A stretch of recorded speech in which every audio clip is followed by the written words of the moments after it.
Hello there, and welcome back to TerraFirmaCraft. I hope you're having a wonderful day. I just discovered something that I didn't realize was in this mod pack. Here we have a torch on the ground. Here we have a twig. If we right-click the twig onto the torch, it becomes a lit torch. Same happens for regular sticks. I've been doing this the hard way, making new torches. Using the unlit torch recipe, you don't need to do that. So now we have more torches. That's nice. So we're going to do a few things today. Since we need to wait for the polonium, we need to actually produce enough polonium to make the pellet. So we have to wait on that. That's going to take a little while. I should also definitely make one of these radioactive waste barrels to take the spent nuclear waste so that it can start decaying. We don't release it into the atmosphere like we did last time. Which, by the way, it actually dissipates pretty quickly. 2 real-world hours, so about 6 Minecraft days after the end of the episode, it had completely dissipated. There is no more radiation out here. I take my Geiger counter. You can see it is perfectly safe all the way up to and including the block on which we released the polonium. This has to run, this has to produce a lot of polonium, so we're not going to be making the pellets today. I want to work on a few things. You can see a lot of them right up here. I want to make up the refined storage disk drive, grid, and the crafting grid, and pretty much store all of our bulk items. Actually, I can make a, I should be able to make an item from refined storage. The external storage, I believe this is what I want. The external storage, and if we combine that with functional storage, should have a storage controller. Storage controller right here.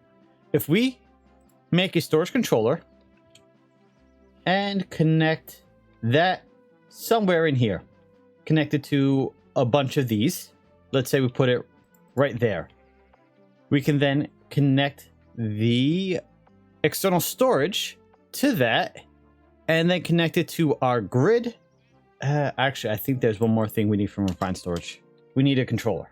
We make the controller, we can connect the disk drive to it, the crafting grid, we can connect the external storage cable to it, connect it to the storage controller, and everything in these will be on the network. And then we can empty out all of our chests into the drives and just have all of our storage on either the drives or in these drawers. I'm also going to make these Astikor Carts. Now, I did cover these in a video about 1.5 years ago. 7 mods for TerraFirmaCraft 1.20 or 7 more mods. I'll link it. I'll link the video. But we're going to make these today. They are a little early game compared to where we are now, but they're good to see. And then we're going to see about making the Immersive Engineering Revolver. I don't really have much need for it, but there was a request for it, so we'll see about making that. I'll also be making the pressurized reactant chamber. I've already started getting the stuff together so we can start making the polonium. So I've got a bit of stuff to get together. I'll bring it back in when we're ready to actually start crafting. Alright, while I wait for the rest of my resources to finish processing, let's make the Astikor Carts. We need 2 wheels per cart. We're making 3 carts, so 6 wheels. Very cheap, very easy. If you look at the recipe, it does say a stick or a rod. Most of the time, you're going to see the rod. If you hover over it, you'll see stick works, so stick makes it cheaper. We have the plow. These are heavy, so I cannot carry 2 at a time. So I'm just going to prep these 2 and go show you these 1 at a time. So we have the plow. If we put this down, let's put it down right here. There you go. Right clicking lowers it. Shift clicking opens it. If we had shovels or hose, we could stick them in these slots. You right click to lower them down, and then trying to remember the control. Did I disable it? I may have changed it because I had no intention of making them. Category bracket. Okay. That's the bracket I'm using for...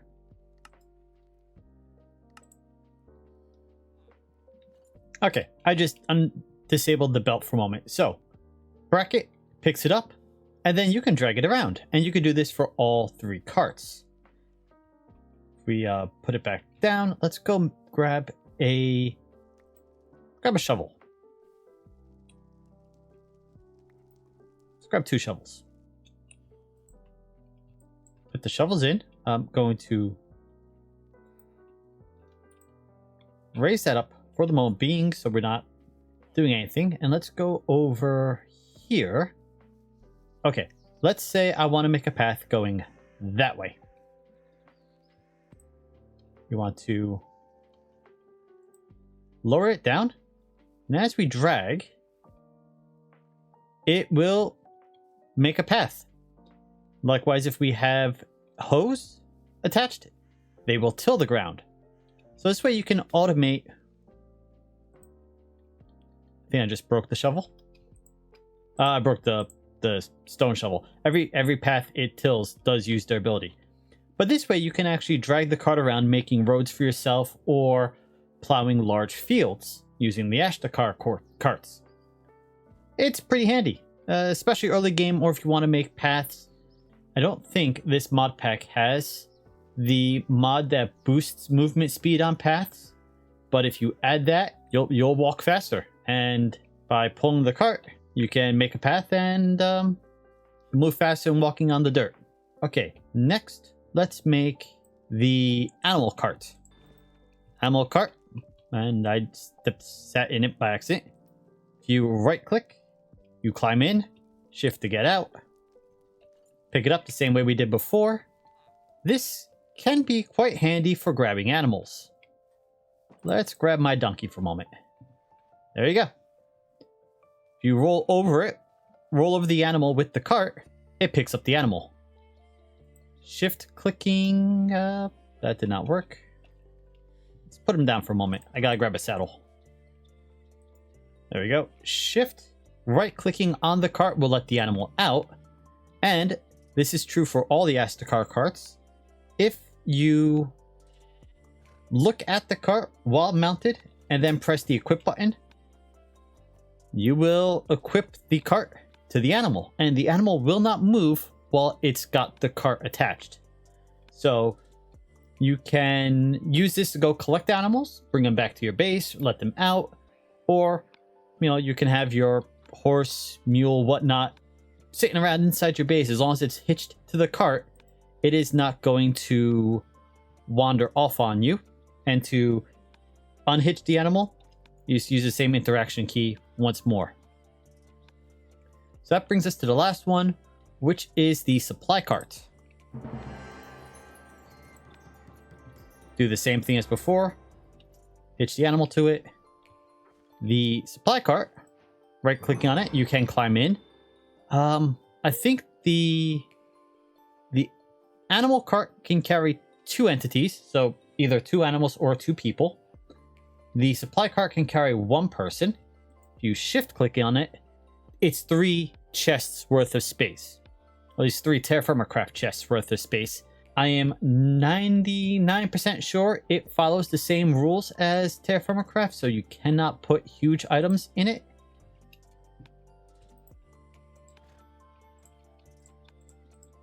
Yep, you cannot put huge items. So anything that can't go in a chest can't go onto a supply cart.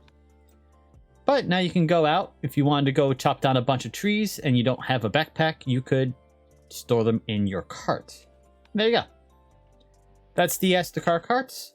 More useful early game than late game, but always worth knowing about and using if you need them. And they can go up 1 block high elevation changes without any difficulty. Alright, we've got most of this ready to go. So, back here we have a 4K storage part. You make them with 3 1K parts. And the 1K parts, they take the raw improved processor, iron dust, quartz dust, and redstone. The improved processor is processor binding, gold dust, silicon, and redstone. So you make that, make 3 of them, plus the basic processors, and the basic processors are the ones that take the iron dust. And yep, you make a 4K, and then what you can do with this 4K is you can either craft the storage housing like this and then combine the two, or put the 4K in the middle and just turn it straight into a 4K storage housing. That goes in our disk drive. This drive, we got the quartz enriched iron, the machine casing, the advanced processor, and a chest. All right. Then we're going to want a grid. This takes the construction and the construction core. These are the ones that require this with the laser program to produce.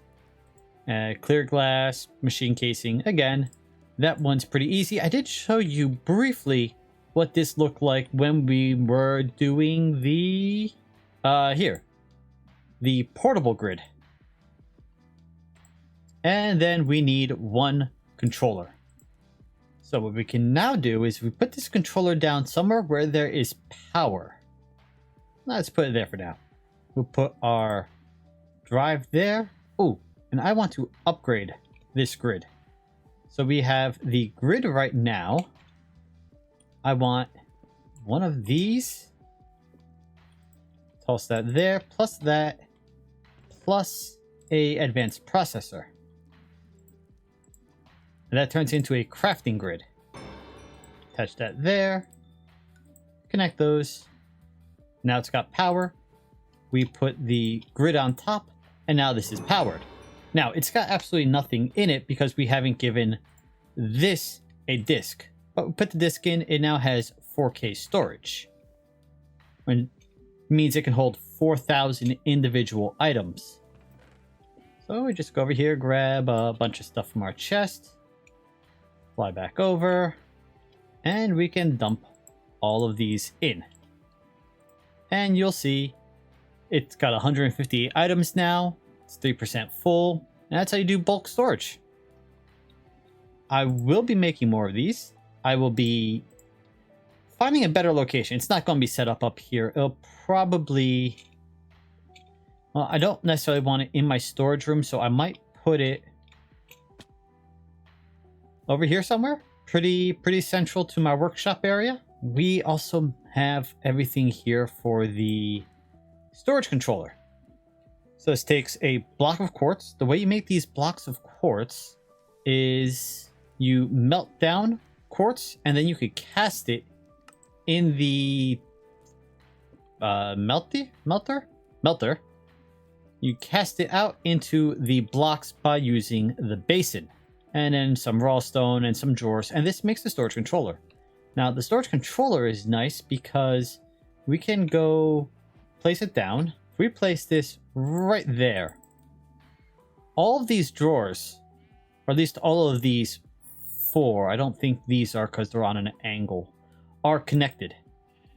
Which means if I take down to 85, if I right click the sand onto that, okay, that's not working the way it's supposed to. Is there a item I need to link it? Yeah, okay. I need to make a linking tool. That's not too bad. A little bit of gold, a little bit of paper, and a diamond, and a drawer. What we could do then is click that and select all of these, and they will link. And then what you could do is what I was trying. If you right click on that with any item in your hand that is in one of these drawers, it will automatically deposit them into the drawer. If we make the external storage connected to the storage controller, we could then run a cable all the way over to the controller here, wherever we end up putting it, probably, like I said, on the ground floor here. And it will automatically, when you open this, will have everything that's in the drawers connected to controller in your grid. And so you can access all of your storage items from the one interface. So we're going to be moving this. We're going to be setting that up.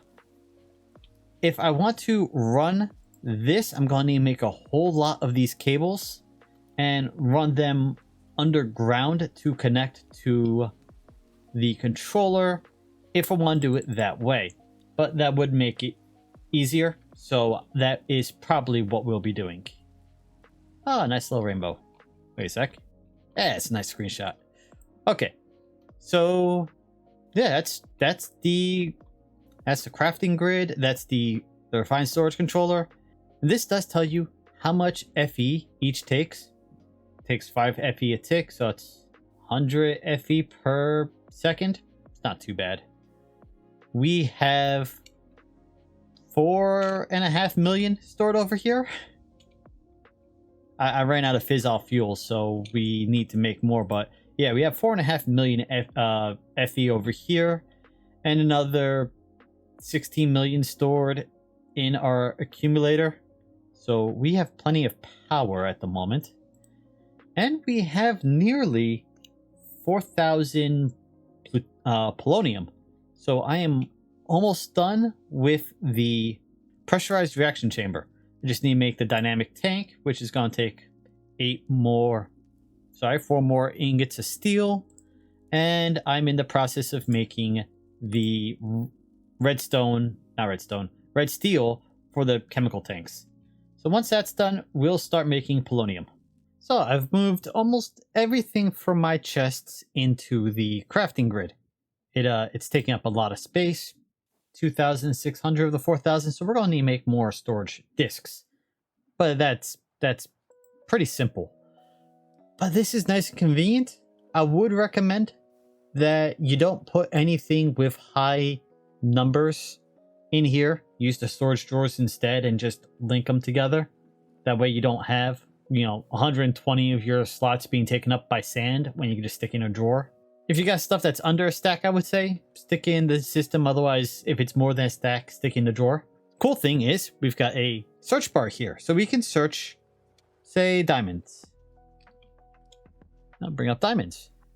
Or, just like with down here, if I do at MEK, we get mechanism in JEI. If I type at MEK up here, it will filter out all the mechanism items in the search that's in your grid. So I can grab our pressure tubes here. Do I have... That should be fine. And now I can grab our pressurized reaction chamber.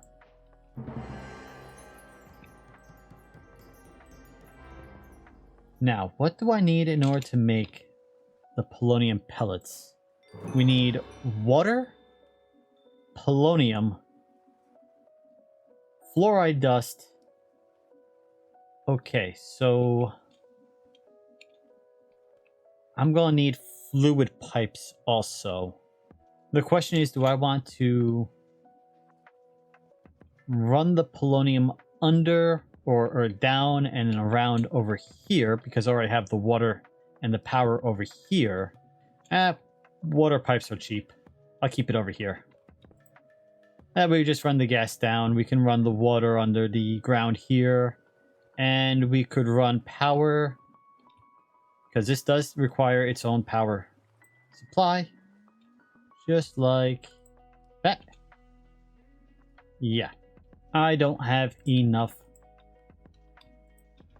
pipes at the moment to bring over enough water. I need to go craft up a few more, but we can do this instead, and that needs to be output. So that's got a polonium now in here. We can... I need a dropper, I think.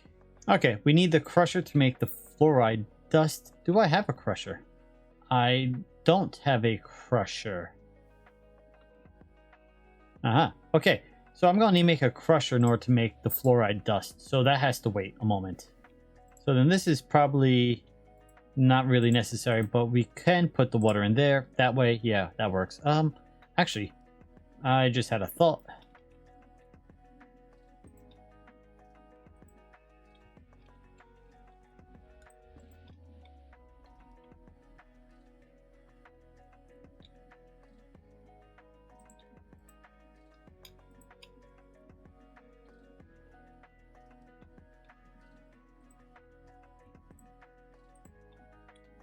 Oh, hey, look, that does work. you can pump fluid out of a TerraFirmaCraft barrel and into a mechanism storage container. So that does give us some water. Alright, so I gotta go make a mechanism crusher, which is pretty easy. And then we'll start making the polonium pellets. And I still need to make a waste barrel, so I might as well do that while I'm at it. Okay, let's do a little more crafting. We need our crusher, and thankfully that does not consume our buckets. So we've still got 2 buckets. And let's prep this.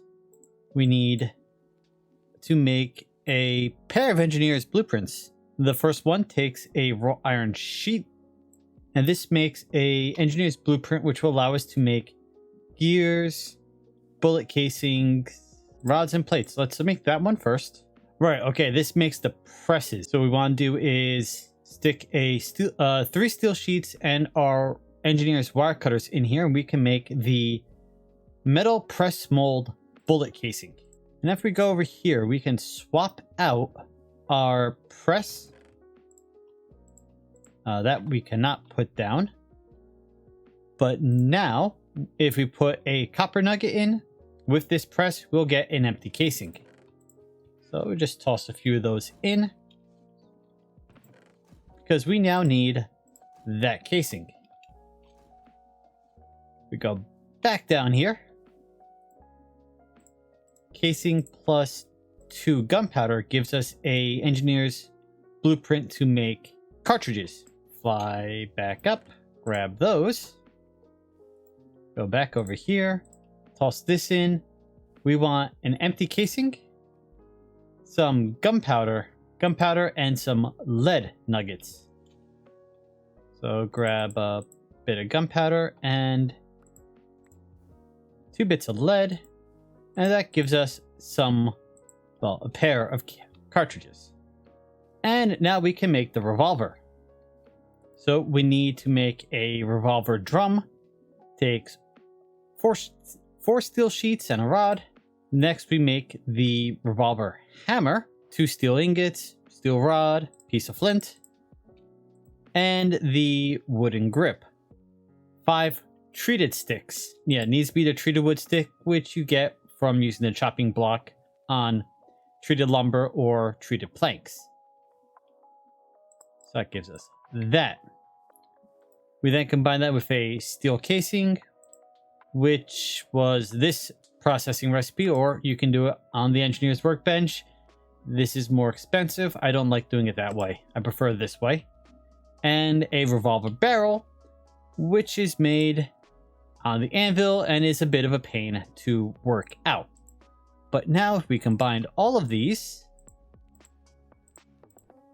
that gives us the immersive engineering revolver.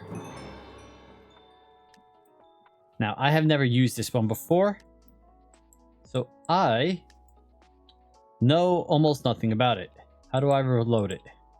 Ah, there we go. Shift and right click, and then we can load the cartridges in.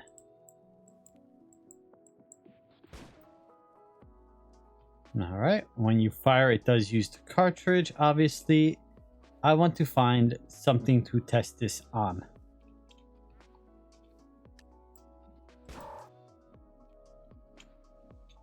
Well, it killed the goose with 1 shot. And there are different types of cartridges here. We've got Castle cartridge. That's the one we just made with the lead nuggets. There is a armor piercing one. There's a high explosive, silver, in case you need to, kill werewolves. And yeah, they do different things. Homing cartridge. Aim it at something that'll follow it, I guess.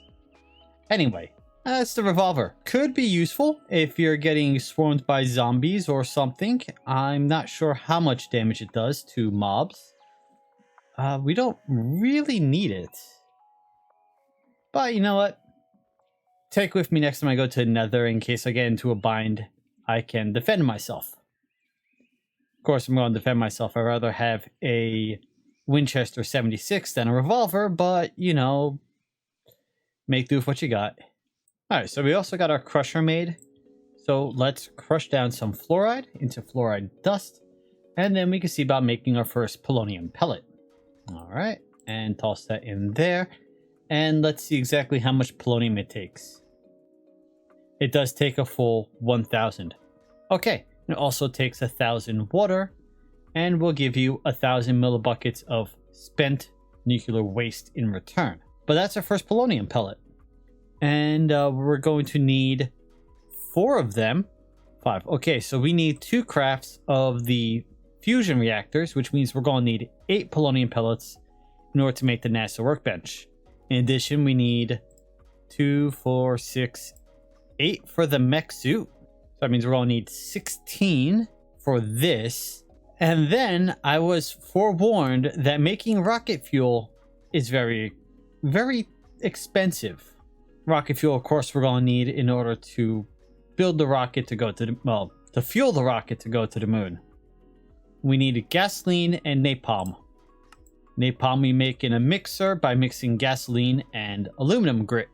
The gasoline we're going to get from mixing gasoline additive and naphtha? What is this, a trade agreement or something? Okay, this stuff and gasoline additive to make gasoline.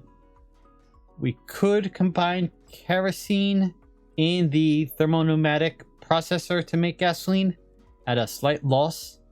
That looks like it does take pressure and temperature to do it, so that is also an option. But in order to get the kerosene and in order to get the napalm or the naphtha stuff, yeah, we need to make the distillation tower. And this is a bit expensive. It does take quite a lot of steel. Not steel, iron. It takes a bit of steel. It takes a lot of iron. So we're going to need to craft this. We're going to need to drill up crude oil and pump it in to the distillation tower to get all this stuff. So that's going to take a bit. It does use a fair bit of power. 1,000 IF per tick, which is 1,000 FE per tick. I mean, we are sitting on 4.3 million. Sorry, 437 million. So we've got a little bit to spare. But yes, we're going to need to build a distillation tower. And once we do that, we still need to make this rocket fuel component. This is going to be the most expensive part. We need antimatter and sulfur. Okay, fine. We also need this antiprotonic nuclear synthesizer. That's going to take antimatter pellets and atomic alloy and ultimate control circuits. The antimatter pellet we get from a chemical crystallizer when we need antimatter. We need 1,000 millibuckets of antimatter per pellet. So in order to make one catalyst, and I think we're only going to need one catalyst. I think this is going to work like using the saltpeter as a catalyst for the gasoline. As long as we have it, it works.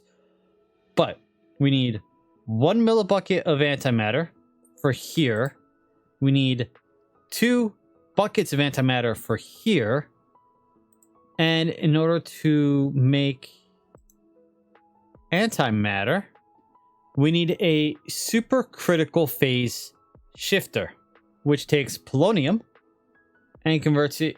It takes 1,000 millibuckets of polonium and converts it into 1 millibucket of antimatter using, that's a G, gigajoules, right? So it's 1,000,000 joules per tick to do one. So we're going to need something like 2 million millibuckets of polonium. And mind you, 10 millibuckets of nuclear waste makes 1 polonium. So we're going to need 20 million millibuckets of nuclear waste. That's a lot. That's insane. That number can't be right. Oh, and yeah, the supercritical thing that takes Polonium Pellets to make the casing. And I'm sure this needs to be a minimum of a 3x3 also. Yeah, I honestly have no idea if this is even going to be possible. Solo. I mean, if you're on a server where you can be running all the time with a group, yeah, sure, maybe. The amount of time required to get that much polonium, I'm not even going to estimate. We'll see what we can do. Alright, I made the linking tool. This is, as I showed before, pretty cheap. Bit of paper, a drawer, bit of gold, and a diamond. The diamond is a rare diamond. If you have a cut diamond, you have to sandpaper it to be a rare diamond. After you do that, you have to, well, you can shift and by right-clicking, switch modes. So single mode and multiple. I have it set to multiple. What we can then do is hover over the drawer you want, click, and since we have our multiple, we can drag and select all 6 of these. And they're all linked now to the storage controller. So if I grab these Arundo, I can click on the controller and they go right back into that drawer. When we run a cable to our refined storage, everything in all of these drawers connected to this controller will be accessible through our refined storage system. And depending on how we set up the refined storage system, if anything is in a drawer over here and we put it into our system, it will deposit them into the drawer. We have to adjust the priorities. We need to adjust the priorities of the exporter, but that's how this works. Okay, so that's good. I did the math. This is not going to be fun. In order to make the rocket fuel component, all the antimatter we need, the anti-protonic nucleosynthesizer, the SPS, the supercritical phase shifter, that requires a lot of structural glass and a lot of these casings. I think we need a minimum of 73 casings. Each casing takes 4 polonium and 1 plutonium, and the plutonium also takes 1,000 polonium. 1,000 waste in order to make polonium. Sorry, 10,000 waste to make 1,000 polonium. The end result is we need 23 million fissile fuel, which we then need to run through our reactor to make 23 million waste. Right now, I have the burn rate at 1 millibucket per tick. I can increase this to a maximum of 20 millibuckets per tick because we have 1 fusion assemblies, whatever they're called. We have 1 assembly in there, so we can have a maximum of 20 millibuckets per tick per assembly. We have 1 assembly, 20 max. 23 million divided by 20 is 1.15. 1,150,000. That's per second. So you divide for 60 seconds, you get 19,000 minutes. All right, divide that by 60 minutes. That's 320 hours. Divided by 24 hours, 13.3 days. I need to run the reactor at full for nearly 2 weeks in game. Now, I'm taking next week off for my birthday. Apparently, I'm going to be playing in game a lot, or at least having the game open in the background, so I can just burn through fuel. That's going to be fun. But that's what we need in order to make the rocket fuel. And I'm going to need to get a absolute ton of uranium.